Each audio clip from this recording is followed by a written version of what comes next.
Nos encontramos ahora mismo en el río Jordán, justo al norte de donde desemboca en el Mar Muerto. Este es un lugar importante bíblica e históricamente por varias razones. Una de ellas es que se cree que aquí fue donde los hijos de Israel cruzaron el río Jordán. Aquí es donde Elías y Eliseo cruzaron yendo hacia el este. Aquí es donde fue Elías, allá arriba. Él subió para estar en el cielo. Y aquí es donde Eliseo regresó solo. Y aquí es donde Jesús fue bautizado, sepultado en las aguas del bautismo. Justo aquí está Jericó.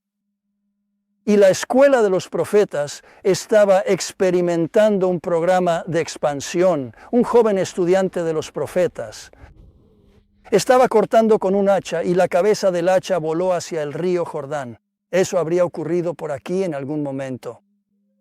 Y Eliseo vivía en esta zona.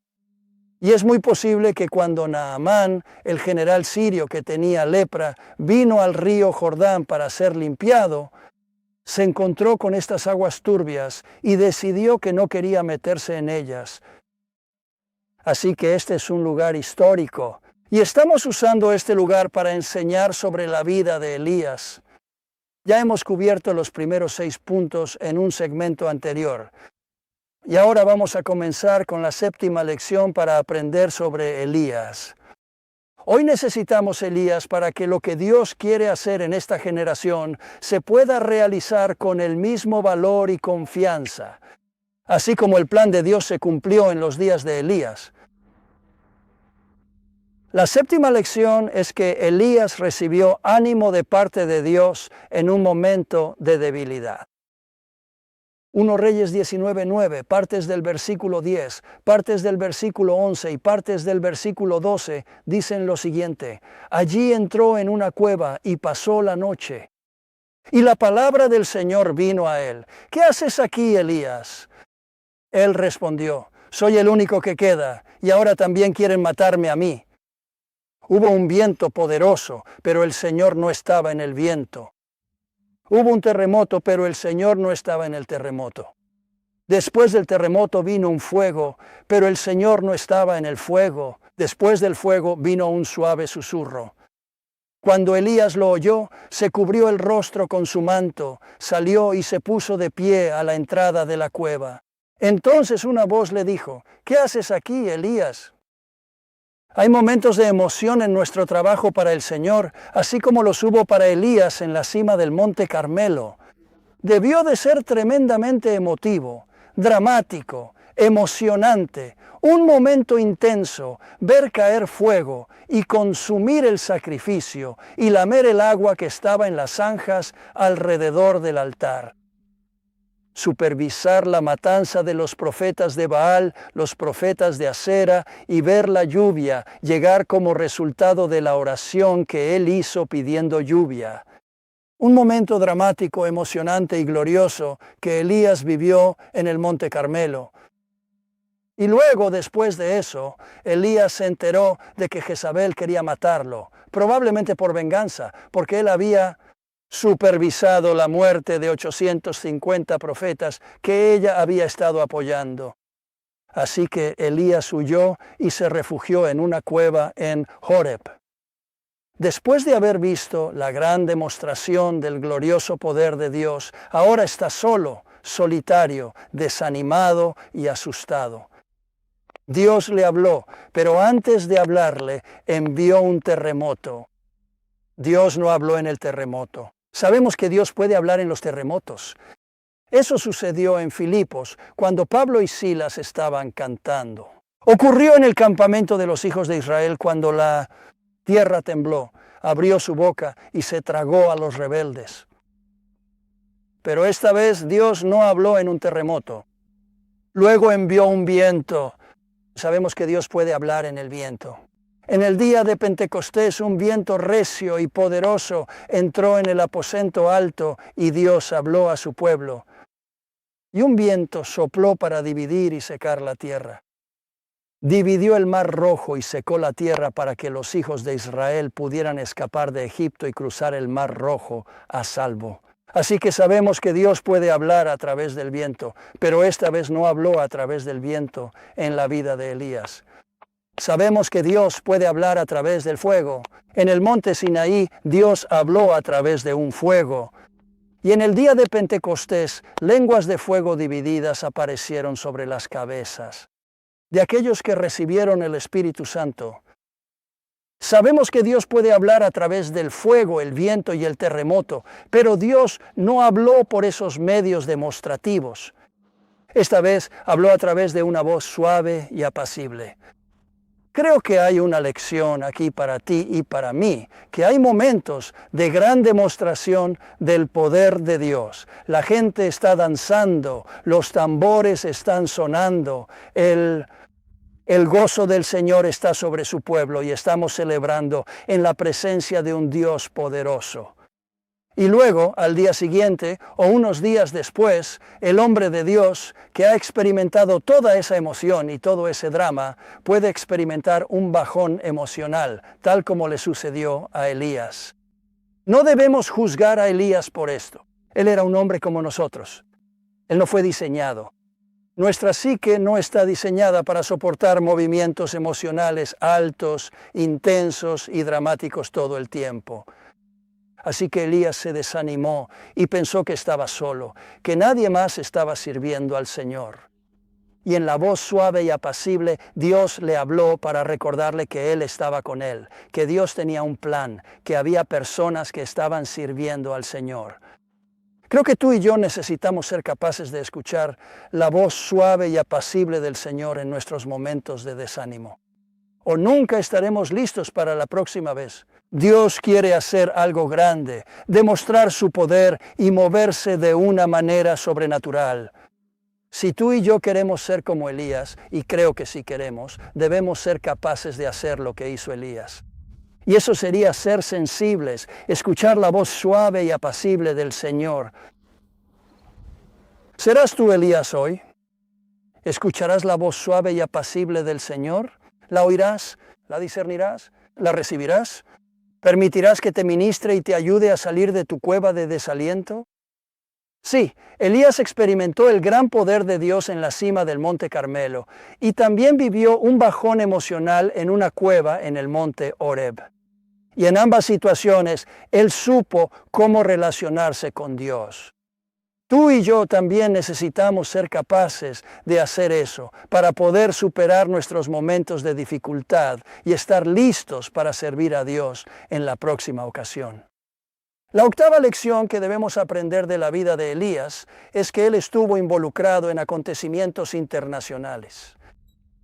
Según 1 Reyes 19, versículos 15 al 18, Dios le dio una tarea que afectaba a naciones. Dios le dijo, unge a Hazael como rey sobre Aram. También unge a Jehú, hijo de Nimsi, como rey sobre Israel. Y unge a Eliseo, hijo de Safat, de Abel Mejolá, para que sea tu sucesor como profeta. Jehú matará a cualquiera que escape de la espada de Hazael, y Eliseo matará a cualquiera que escape de la espada de Jehú. Sin embargo, yo he reservado 7,000 en Israel, todos aquellos cuyas rodillas no se han doblado ante Baal, y todas aquellas bocas no lo han besado. Puede que pienses que es imposible para ti tener un ministerio internacional, pero quiero asegurarte que eso no es cierto. Dios puede usarte en tu lugar de oración y darte influencia internacional a nivel mundial.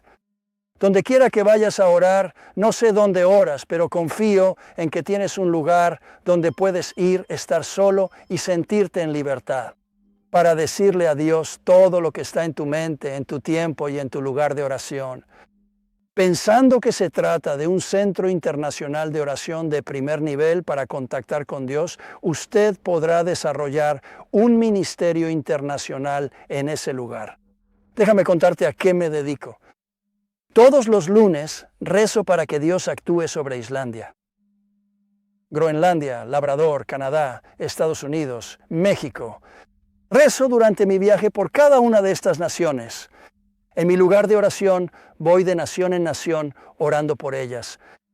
y bajo por Centroamérica hasta llegar a Colombia, Ecuador, Chile, Argentina, Paraguay, Uruguay, Brasil y luego me traslado a Gambia en África. Rezo por Senegal. Bajo hasta la parte sur de África, Sudáfrica, oro por todas las naciones y los lunes termino en Túnez. Y luego los martes empiezo con Portugal y rezo por España, rezo por Francia y Bélgica.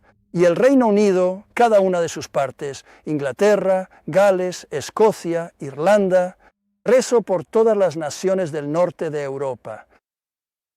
Finlandia y Suecia, y Noruega y Dinamarca, rezo por Rusia.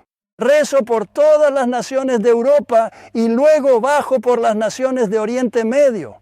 Y rezo por las naciones que están en toda Asia, Turkmenistán, Uzbekistán, Kazajistán, India. Rezo por Japón. Y luego por último rezo por las islas del Pacífico y termino con Nueva Zelanda y Australia en la parte inferior del mapa. He memorizado esas naciones, he memorizado sus nombres y dónde están. Así que en mi mente tengo el mapa. Pero puede que tú necesites conseguir un mapa o un globo terráqueo o una imagen de las naciones del mundo para comenzar tu hábito. Pero cada lunes y cada martes esos son los patrones de mi oración. Rezo por los presidentes, los primeros ministros, los legisladores, las legislaturas, los judíos, los sistemas judiciales y los jueces. Rezo por los médicos, los abogados y las personas en la medicina. Rezo por las personas que están en los negocios. Rezo por las personas que están en la educación. Rezo por los pastores, los apóstoles y los profetas. Rezo por los prisioneros y los guardianes de las prisiones. Rezo por los presentadores de noticias y los actores. Rezo por los artistas. Creo que Dios quiere moverse en cada nación y en cada parte de la sociedad en esas naciones. Y así, en mi mente, en mi espíritu, en mi lugar de oración, donde sea que esté viajando, en ese momento he ido de nación en nación, orando para que el reino de Dios venga y la voluntad de Dios se cumpla. Y que el poder de Dios venga sobre su iglesia y fortalezca a su pueblo y fortalezca a la iglesia y que la voluntad del Señor sea revelada a su pueblo. En esos lugares, y tú puedes tener un ministerio así, puedes orar de nación en nación y viajar en tu propio lugar privado de oración. Puedes tener un ministerio internacional. Creo que eso es lo que querrías hacer si deseas tener un ministerio internacional. Como hizo Elías, quiero animarte en ese sentido. La novena cosa que podemos aprender de Elías es que él entrenó a futuros ministros y a un sucesor. 1 Reyes 19 a 21 dice, así que Elías partió de allí y encontró a Eliseo, hijo de Safat. Entonces Eliseo se levantó para seguir a Elías y se convirtió en su ayudante. Segunda de Reyes 2, 3 y 5 dice, la compañía de los profetas en Betel salió al encuentro de Eliseo y le preguntó. La compañía de los profetas en Jericó se acercó a Eliseo y le preguntó. Y sabemos por esto y por otros versículos que Elías, siguiendo el ejemplo de Samuel, y luego también Eliseo, hacían esto. Viajaban de Jericó a Gilgal, a Betel. Y en cada uno de estos lugares, él entrenó a personas que tomarían su lugar. Él entrenó a la escuela de los profetas. Y también entrenó a Eliseo para que ocupara su lugar. No está mal que tú, como hombre de Dios, como mujer de Dios, tomes tiempo extra para pasar con aquellos que muestran capacidad de liderazgo, aquellos que son inteligentes en su comprensión de la palabra de Dios, que son perceptivos, cuya comprensión de la palabra de Dios es clara. Dedica tiempo extra con ellos para entrenarlos y enseñarles, y para darles la oportunidad de aprender a predicar, aprender a enseñar, desarrollarlos, animarlos y fortalecerlos, para que cuando ya no estés, no se te extrañe, para que después de que Dios haya terminado de usarte en tu generación, la iglesia continúe, la obra del Señor continúe y siga creciendo. Mientras Dios usa a las personas que tú entrenas y a las personas a las que ayudas a desarrollar su propio ministerio, Elías estaba ocupado. Ya hemos hablado de varias cosas que hizo Elías. Era un hombre ocupado, pero se tomó el tiempo para invertir en la próxima generación. Y quiero animarte a que hagas lo mismo. Dedica tiempo con las personas que seguirán vivas y sirviendo al Señor después de que tú ya no estés, para que la obra del Señor siga adelante sin parar. Dios siempre se ha preocupado por la próxima generación y tú y yo también deberíamos preocuparnos para que la obra del Señor continúe después de que hayamos sido usados por el Señor en la nuestra. Aquellos a quienes entrenamos, aquellos a quienes enseñamos, pueden apoyarse en nuestros hombros y hacer un mejor trabajo en el ministerio que el que hicimos nosotros. Podemos contarles los errores que cometimos, podemos contarles los éxitos que tuvimos. Podemos darle la gloria a Dios por las cosas que Él hizo y podemos asumir la responsabilidad por los errores que cometimos y dejar que nuestros discípulos, que los estudiantes que están creciendo bajo nuestra influencia, aprendan de nosotros para que en su generación ellos puedan ser un hombre o una mujer poderosa de Dios. Y Dios te bendecirá y su éxito será en parte debido a tu éxito. La 10ª cosa que debemos aprender de Elías es que Elías valía tanto como carros y caballos. Esto merece una explicación, pero comenzaremos leyendo 2 Reyes, capítulo 2, versículos 11 y 12, y luego discutiremos qué significa que Elías era carros y caballos. Mientras iban caminando y conversando juntos, de repente apareció un carro de fuego y caballos de fuego que separaron a los dos, y Elías subió al cielo en un torbellino. Eliseo vio esto y gritó: Padre mío, los carros y los jinetes de Israel. Y Eliseo no lo vio más. Entonces tomó sus propias ropas y las rasgó en 2. Ya hemos hablado del hecho de que Elías era un hombre como nosotros. Entonces, ¿por qué Eliseo gritó: Padre mío, los jinetes de Israel, los carros de Israel, los jinetes de Israel?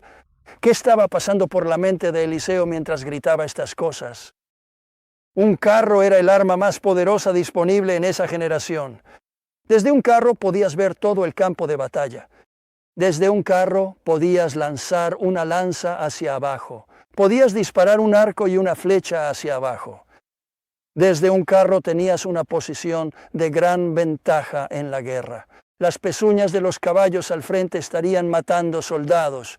Las cuchillas afiladas que estaban unidas a los ejes del carro mataban a los soldados a los lados. Había un revestimiento protector alrededor de un carro. Un carro era el arma más poderosa disponible en ese tiempo. Y Eliseo, reconociendo que Elías era un arma espiritual poderosa, exclamó: mi padre, mi padre. Los carros de Israel y su gente de a caballo. ¿Cuál es el arma más poderosa disponible hoy en día? Creo que probablemente estarías de acuerdo conmigo en que el misil balístico intercontinental es un arma bastante poderosa. Puede ser lanzado desde una parte del mundo y ser controlado por radar y dirigido mientras vuela de un continente a otro, hasta otra parte del mundo, en otro continente. Puede destruir una ciudad. La Escritura dice que el enemigo nos lanza dardos de fuego, muy parecido a un misil balístico intercontinental que viene hacia nosotros para destruirnos. Dardos de fuego del enemigo, trayendo celos, trayendo un ataque contra nuestra iglesia, trayendo amargura, trayendo tentación, trayendo envidia, trayendo lujuria. El enemigo está lanzando dardos de fuego contra la iglesia, contra tu nación, contra tu familia, contra tu comunidad. Él quiere destruir lo que Dios está haciendo en tu vida. Así que necesitamos ser capaces de defendernos contra estos misiles balísticos intercontinentales entrantes, por decirlo así. Estos dardos de fuego que el enemigo está lanzando hacia nosotros. Quizás más efectivo que un misil balístico intercontinental es otro tipo de misil que se ha desarrollado en los últimos años. El misil Patriot puede ser guiado por la red de satélites espía y determinar la dirección y la velocidad de ese misil, y puede disparar otro misil al aire. Ese misil impacta el misil entrante en el aire y lo deja caer en el océano sin que el misil balístico intercontinental alcance su objetivo. La onda de David también se basa en el mismo tipo de tecnología y la avanzada cúpula de hierro que se encarga de proteger a Israel cuando se lanzan misiles enemigos contra Israel. Cuando instrumentos destructivos de guerra se dirigen hacia nosotros, el ejército es capaz de derribarlos antes de que lleguen a su destino. Creo que Dios quiere que seas como una cúpula de hierro, como la onda de David, como un misil Patriot, para que cuando los dardos de fuego del enemigo vengan en nuestra dirección, con la intención del diablo de destruirnos, tú y yo, en el espíritu de Elías, nos enfrentemos a esas fuerzas de injusticia. Y usando palabras de las Escrituras, oraremos contra ellas y veremos cómo son destruidas. Como dice Números 10, que Dios se levante y sean esparcidos sus enemigos. Que el Dios de paz aplaste la cabeza de Satanás bajo nuestros pies en breve, basado en Romanos 16. Que el hombre fuerte sea atado y sus bienes sean tomados, basado en Mateo capítulo 12. Que la Iglesia de Jesucristo prevalezca contra las puertas del infierno, que las puertas del infierno no prevalezcan contra la Iglesia de Jesucristo. Como dice en Mateo 16, no nos metas en tentación, mas líbranos del maligno, basado en Mateo capítulo 6. Cuando el enemigo venga como un río desbordado, levanta un estandarte contra él. Basado en Isaías 59, que los gobernantes y autoridades, fuerzas de oscuridad en este mundo presente y espíritus malignos en las regiones celestes, según Efesios capítulo 6, versículo 12, sean desarraigados, derribados, destruidos y derrocados, conforme a Jeremías capítulo 1, versículo 10. La Escritura nos da el vocabulario. La Escritura nos da los conceptos y las ideas que podemos usar mientras nos enfrentamos a estas fuerzas de injusticia y oramos contra ellas para que los misiles entrantes, para que los dardos de fuego del enemigo, que están destinados a nuestra destrucción, destinados a destruir nuestras iglesias, destinados a destruir nuestras familias, destinados a destruir nuestras naciones y nuestras comunidades, no puedan alcanzar su destino. Que tú y yo, en el espíritu de Elías, como un arma militar poderosa, como un carro de guerra lo era en su tiempo, nosotros, como un misil Patriot, lucharemos contra eso y lo derribaremos. En el nombre de Jesús lo arrojaremos abajo. Seremos una cúpula de hierro, seremos una onda de David. Veremos las obras de la injusticia destruidas y no podrán dañar nuestras iglesias. Creo que Dios quiere levantar un ejército de hombres y mujeres que en el espíritu de Elías sean capaces en el nombre de Jesús para enfrentarse a estas fuerzas de injusticia y ver una gran liberación y gran gozo entre el pueblo de Dios, que ocurran sanidades, que se produzca liberación de opresiones espirituales malignas del enemigo, que el amor, el gozo y la felicidad sean restaurados en nuestras familias y en nuestros matrimonios, que todo intento del enemigo de destruir el amor que un hombre tiene por su esposa o que una esposa tiene por su esposo sea un fracaso total. Y que el plan de Dios para el amor, el gozo, la paz, la felicidad, el baile y el canto en nuestros hogares y en nuestras iglesias prevalezca. Los planes del enemigo no necesitan permanecer. Él tiene planes malignos. Él lanza dardos de fuego en nuestra dirección. Pero en el nombre de Jesús, tú y yo levantaremos un estandarte contra ellos y oraremos y veremos el poder de Dios derrotar esos misiles entrantes y el pueblo de Dios estará a salvo. Nuestras familias estarán a salvo. Oremos juntos para que eso suceda. Señor Dios, en el nombre de Jesús, oramos para que levantes un ejército de hombres y mujeres como Elías, que en el espíritu de Elías, con confianza y valentía, te invoquen en oración. Y ellos verán la liberación de Dios. experimentarán la victoria. Que todo intento del enemigo de destruir nuestros hogares, nuestras iglesias, nuestras comunidades y nuestras naciones sea un fracaso total. Y tus planes para nosotros serán un éxito total. Que cuando prediquemos la palabra de Dios, cada palabra que pronunciemos dará en el blanco y dejará una huella en los corazones de las personas. Que cada vez que demos consejo, cada vez que enseñemos, cada vez que prediquemos, nuestras palabras tengan fuerza, energía y poder.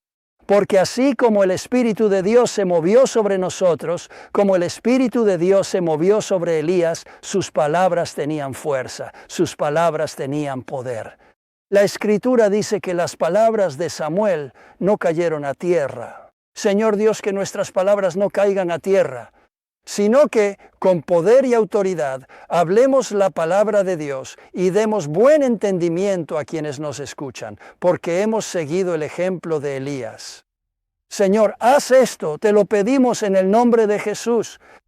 Justo aquí, en el lugar donde Eliseo golpeó el agua, esa agua que está allí, la golpeó con el manto de Elías y dijo, ¿dónde está el Señor, el Dios de Elías? Yo digo, Dios sigue en su trono. Él sigue respondiendo oraciones. Él sigue haciendo milagros. Él está buscando a un Elías. Él está buscando a alguien como Eliseo, que siga el camino de Elías, que siga el ejemplo de Elías y clame al Señor y vea milagros suceder. Dios está buscando personas como tú que lo sigan y lo busquen para la gloria de Dios. Dios te bendiga. Esperamos que nos acompañes de nuevo en otra sesión. Aquí estamos en el Shuk, en el centro de Jerusalén, y ella es Sonomi, él es John y ella es Nomi. Y estamos aquí para saludarte y decirte que nos alegra que estés viendo nuestro programa.